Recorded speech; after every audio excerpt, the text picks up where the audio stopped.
welcome to Anna Yelizarova. So Anna works at Future of Life Institute, and among other things, I know you do a lot of things there. Maybe you want to say a little bit more about that. But among other things, you're like the kind of the mastermind behind this world building competition, right? Yeah, me and Anthony. Yeah, Mm-hmm. yeah. So do you want to just start? Just put a little timer here. Yes. Okay, so last year was a Vision Weekend, and we announced this contest that we did, world building contest, and I ran a little workshop where we all kind of imagined the future and like did a bit of a writing exercise and went around and shared. And now a year later, here we are.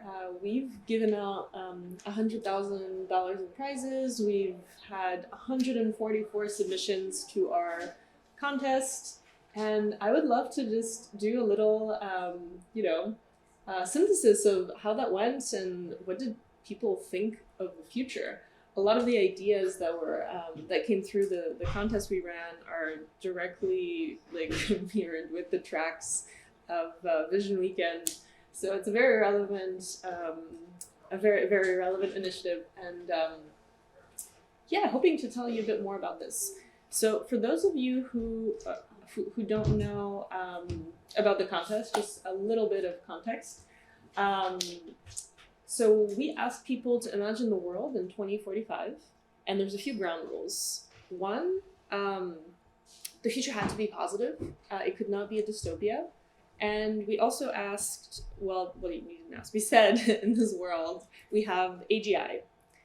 This is like almost 20 years into the future, and things haven't gone terribly wrong. So how did we get there? It's a very difficult ask. And people had to submit a timeline of events from today to 2045, to a day in the life short stories about people who live in the world in 2045. We asked them 13 questions about the world that ranged from geopolitics, what's the economy like, where do people find fulfillment, but also about institutions and risk and all very nitty-gritty questions about the world. And they were also asked to submit a media piece. And two important criteria that were used for judging was the world had to be plausible and aspirational. So it had to be plausible. And, since you have AGI, it couldn't be a world that's like kind of similar to today with like some tweaks. So it had to be like quite different. You couldn't be lazy there. You had to imagine AI like remaking every sector, every industry.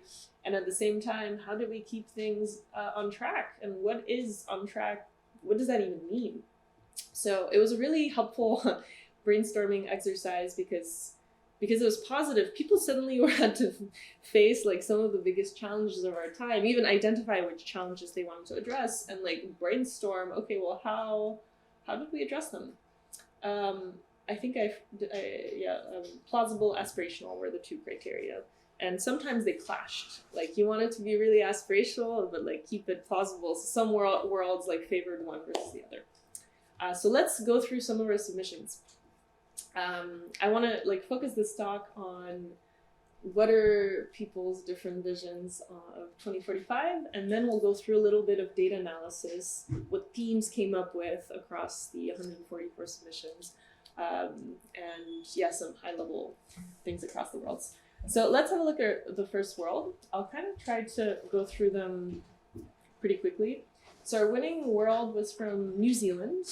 And I think it was done by Mako. Yes, what he did really, really well was really the narrative storytelling aspects of it. And this one was probably one of the more radical worlds where 2045 looked the most different from today out of all the worlds. But again, the narrative threads that he had interwoven was like all of them were so masterfully done. Even in the timeline, you felt like you were reading a science fiction novel.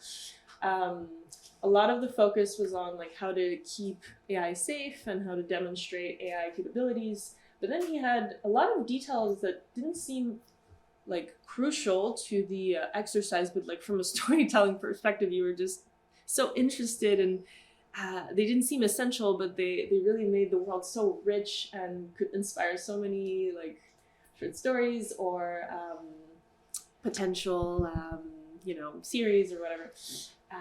For example, there's a new drug that's initially introduced that helps people cure diseases, live a bit longer, also just have enhanced abilities. And initially it's only available to a few people, but then it becomes more and more available, and some people make it their like life's work to distribute this drug as like far and wide as possible. And there doesn't seem to be any like poor consequences. But over the 20 years, you almost see like society fracture into these like two groups of people who aren't quite getting along. And just to see the evolution of how they're relating to each other, what they think of humanity was really interesting. And then, it goes towards like mine uploads, space exploration, like it kind of accelerates really, really fast. But there's a lot of interesting threads. There was everyone in the early days working in VR workspaces. So a lot of the scientific community, instead of being dispersed all over the world, they're kind of working in the same office and having conversations as they would on lunch break. And there's a lot of like interesting whistleblowing events that occur. Next one. We had 2 second place teams. This is one of them. This world was done by Jackson, Diana, and Holly, and they're a US-based team.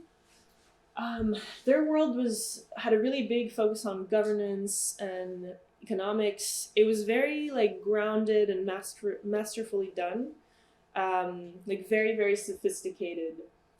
At some point, they let the AGI like basically control the economy, and it starts optimizing for different values, and it leads to human-centered capitalism. So instead of kind of like rewriting, like throwing everything out the window, there's like kind of this augmentation that keeps happening across the board. There's things like AI, integrated prediction markets, liquid democracy.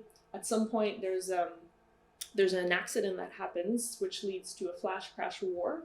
Basically, like AI malfunctions and some battleships are sunk by accident between the US and China, and that leads to even more changes in governance, to some new accords being created. But overall, really awesome, very rich world to explore.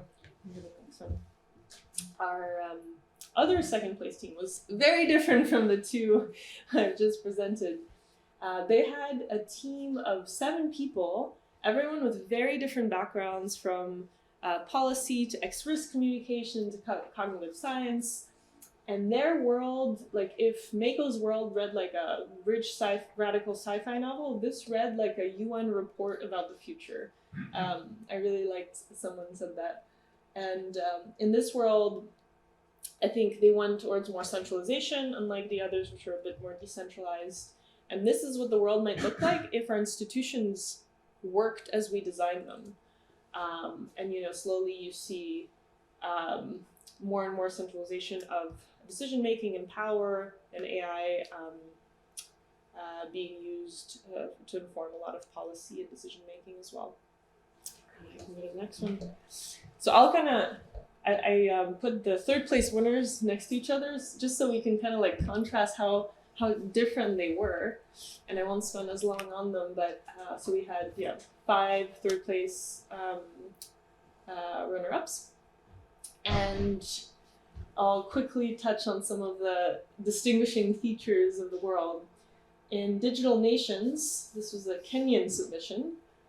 Because of the rising ocean floor, a lot of landmass was lost in some countries, completely lost their land. And this led to the formation of these digital nations, of kind of like nation states being completely turned upside their head. And in this world, AGI is there's many AGIs, and they become sentient and eventually get rights and things like that. AI for the People is one that stands out as another fantastic piece of science fiction and storytelling. In it, the transformative AI was created by activists, and because of neural brain interfaces, people could now communicate with animals And like even just by being able to communicate with animals, it completely changed all of our relationships to the natural world and to one another with these different ways of relating and connecting with one another. So that was a fun feature.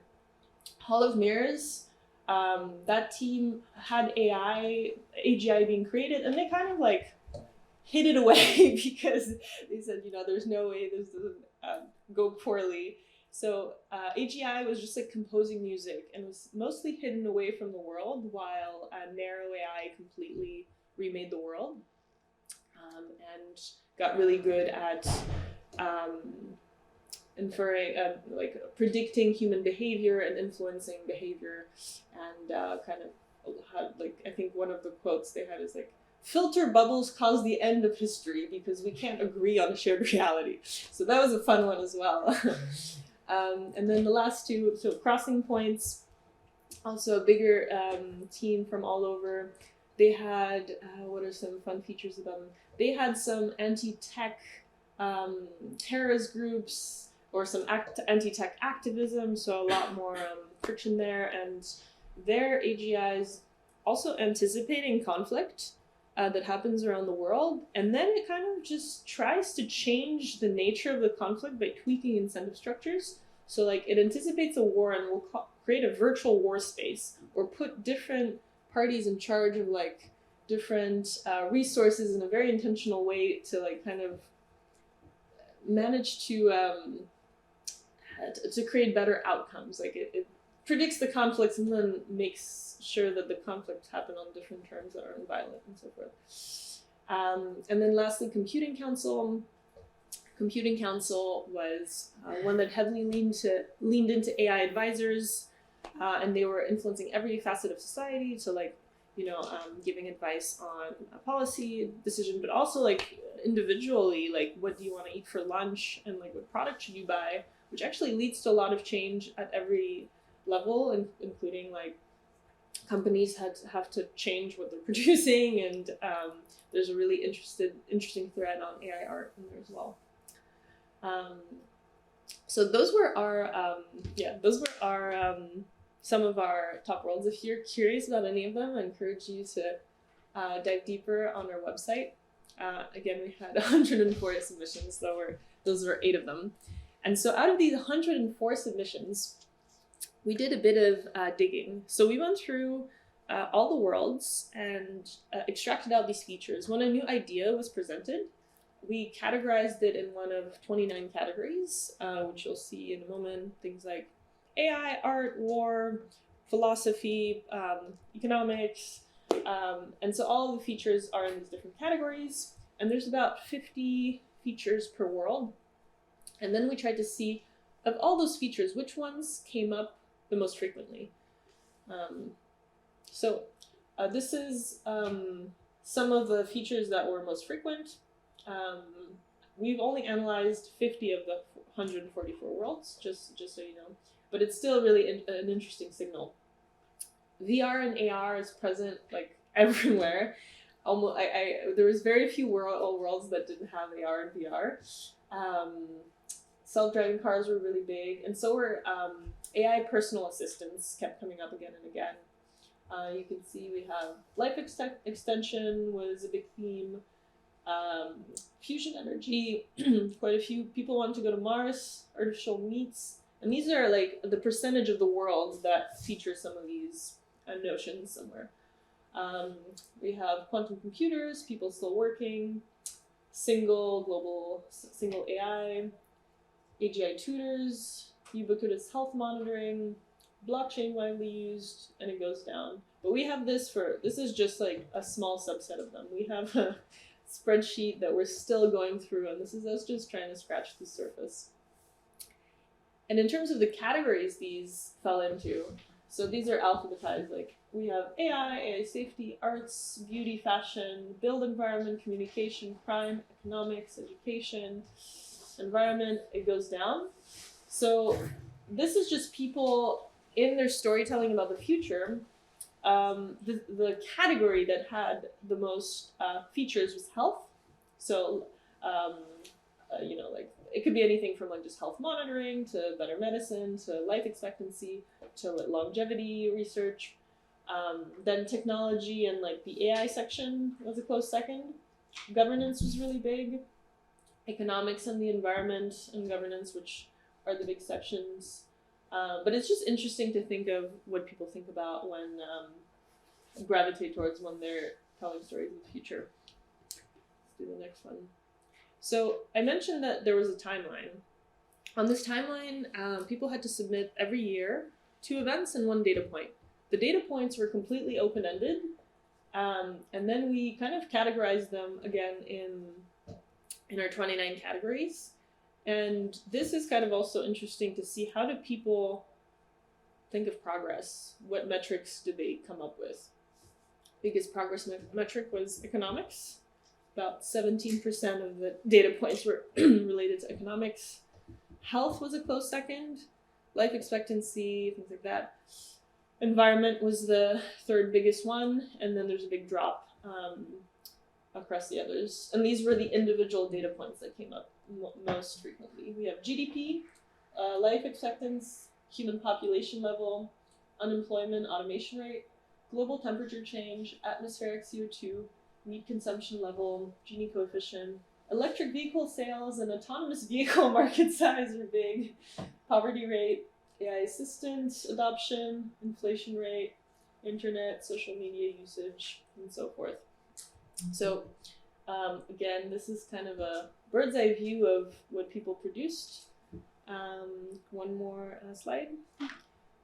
And then out of those worlds, about close to 30% had AGI ending up being conscious. And then I think the dark blue is not conscious, but it also includes worlds where you couldn't tell.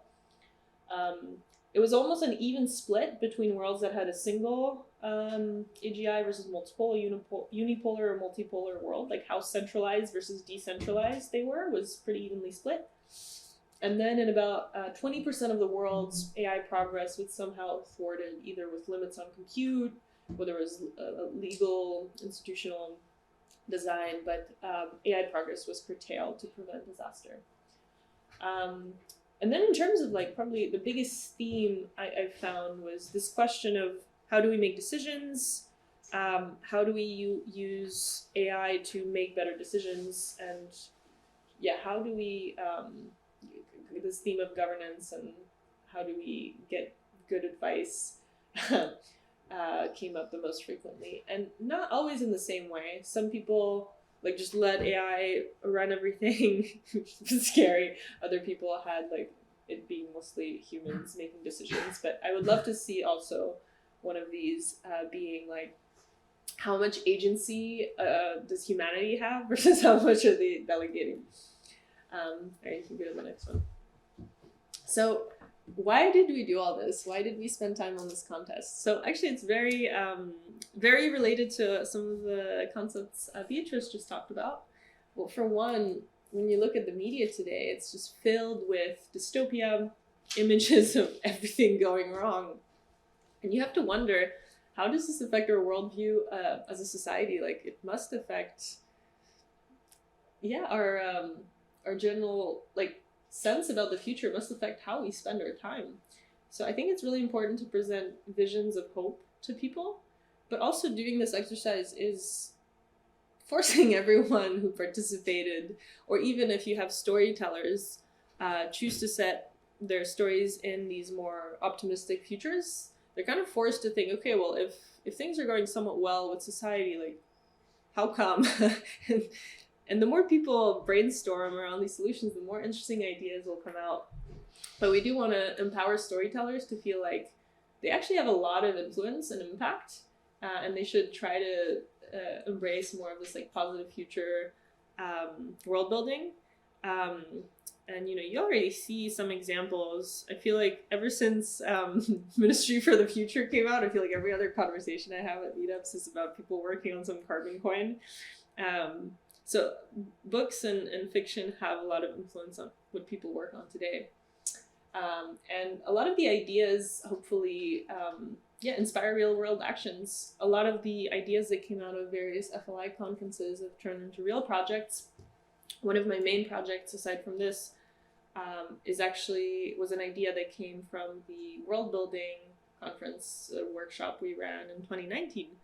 So yeah, all that is great. And also, like, another point we care about is getting like the tech community to embrace storytelling as a good risk communication tool. I think I'll wrap things up here. And if you have any, so the data analysis I presented is like the very, very beginning. If there's things you would like to know about that you want us to like dig through, let me know. That's another fun one to explore. Yeah. Thank you. Great. Yes, questions, comments?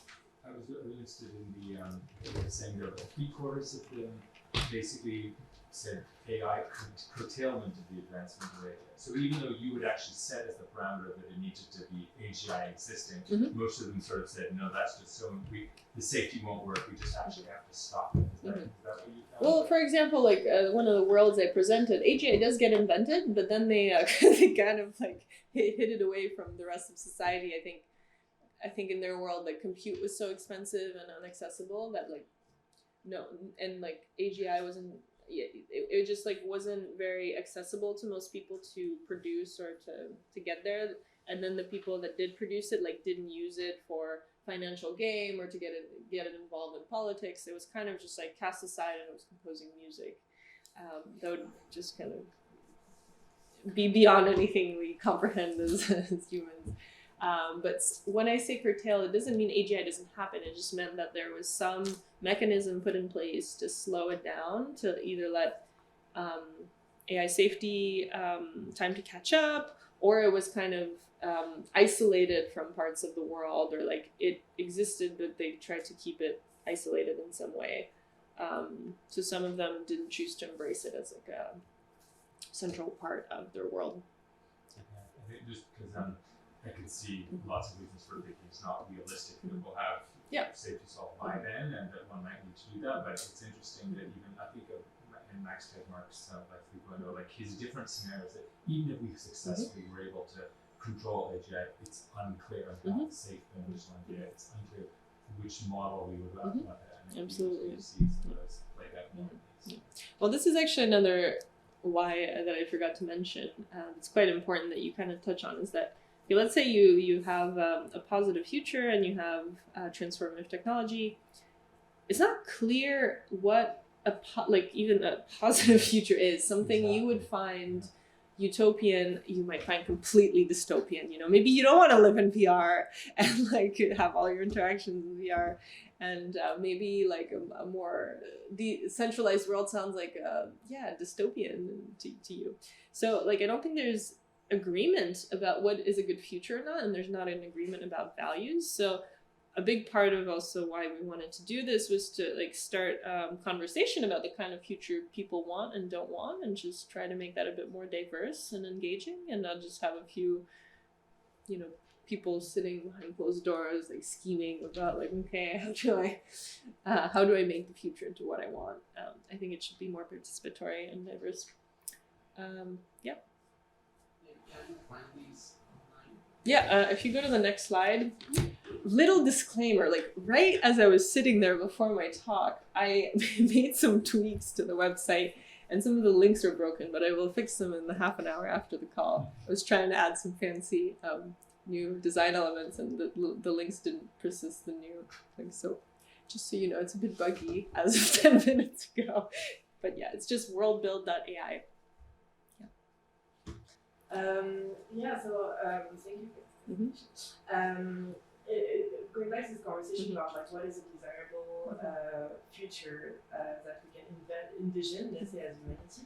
I think like obviously like a lot of different visions, and one of them that is kind of like brought like to us at a more institutional level is like the Sustainable Development Goal, like that's regulated by the United Nations, and like I think maybe about them, like 17 goals are targeted for 2030.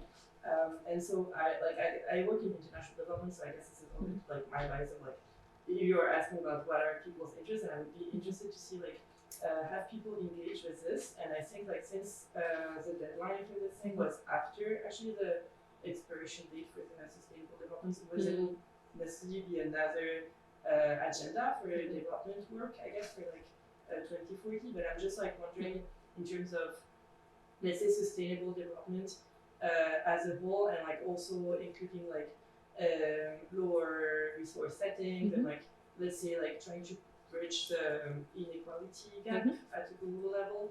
I was wondering like if that's how does it tie in? That came up or not. Yeah, it did. A few people leaned in heavily on these goals, and I think I even saw someone do this like very elaborate Notion page with all of the sustainable development goals, like categorized by the different aspects of their world. I mean, this was more about imagining, like using imagination, right, to create these alternative realities. This isn't really a goal-setting exercise in the same way, but some people leaned into it, some didn't. But even the people that didn't specifically mention them, like they had to address like things like, you know, is the world more or less equal than it is today? Like, you know, they had to think about poverty. They had to think, like, I think poverty rate, for example, was one of the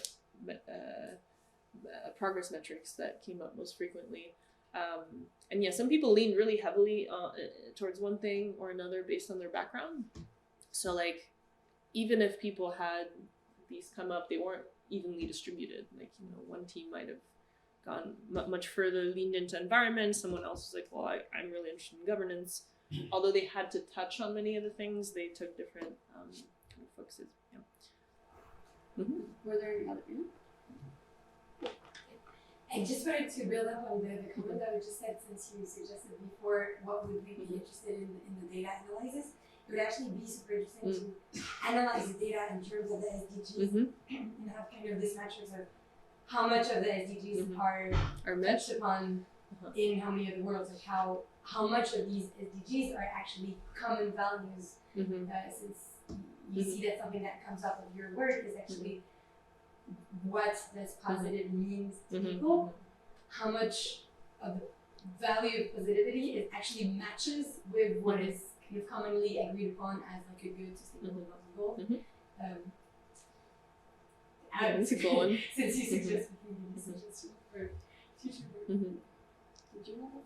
Yeah, about one of the third place winners, I was like frightened by it a bit. So talking about the dystopia, that was the breaking down of history part, and which starts this reflection right now about like, okay, it's maybe a shared understanding, only like instrumental value to not have war or conflict or whatever, and how do I think about that? Because otherwise I think it's like, oh yeah, truth seeking, having like being able to reason with each other seems very important, and that might break down. So what were the other aspects of that world, if you can't remember it, that make you choose it as like a third place winner? So I wasn't the one choosing the world, just full disclaimer. I was kind of, I did do a lot of the wrangling of the judges, and there was 8 judges in total from kind of different backgrounds.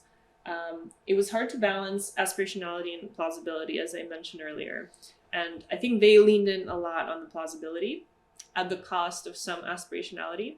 But I mean, just if you looked at the sophistication of some of this, some of the timelines compared to others, like the amount of depth and detail they put into the economy, into this, into that. I agree, that was a really funky world in terms of like when you're reading what's happening, you're like, what's happening now? And there's a lot of like absurdity in it. But it was just, it stood out also as you know, just like really, really great work. And I mean, from their perspective, you know, they'd say, oh, all these worlds are, I know what the team would say, are probably not very plausible because if we have AGI, we're all going to die. So, you know, at least we did the exercise right. Yeah, but I think it's nice to have a breadth of kind of styles, opinions, even among the winners. And there's even a little youth section in there of like everyone who submitted was like 16 or under. It's really Were sweet. they any different from, or? Yeah, of course they were different. But I mean, all the worlds were also felt kind of different from one another. Yeah. Yep. Great. But yeah, just to wrap it up, I forgot to mention we are currently interviewing all these winners, and we're going to have a podcast mini-series. If you want to either learn more about the world or learn more from the creators, that's going to come out at the start of the year. And we're hoping to do more of these kinds of positive futures, X-Hope kind of work exercises. And if you're interested in any of this, come talk to me afterwards. Is there already something like planned, like next world building thing? We don't have anything on the agenda, but there'll probably be future events, at least in the coming year, I would imagine. Yeah. And the podcast, will it be on the on the FLI's podcast, or? We're still deciding if it's on the same feed, but it will be published on worldbuild.ai and on Future of Life's website. Great. Yeah.